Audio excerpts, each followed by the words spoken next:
تعرضت الممثلة المغربية فاطمة الزهراء لموجة من الانتقادات والهجوم القاسي من جمهورها ومتابعيها بعد نشرها صورا مثيرة وجريئة على حسابها الخاص في انستغرام.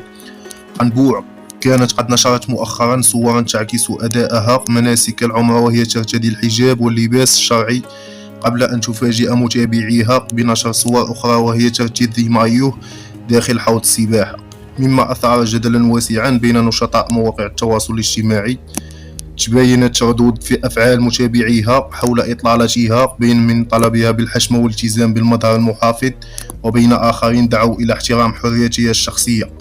انهالت التعاليق التي انتقدت لباس قنبوع، وكانت أبرزها: بغيت نعرف علاش المشهورة كيمشيو للعمرة وعاد كيزيدوا فيه، اتقوا الله هاد المرة ما تمشيوش للعمرة حتى تتوبوا وتعتزلوا، راه كطيحوا براسكم، احترموا الإسلام. في المقابل تستعد قنبوع لخوض تحدي فني جديد، حيث ستشارك في الجزء الثالث من السلسلة المغربية الشهيرة بنات لالا منانة، إلى جانب نخبة من نجوم الشاشة المغربية أبرزهم سامية أقريو ونورة الزقلي وياسين أحجام والسعدية لاديب والسعيدية أزكون وهند السعديدي ونادية العالمي.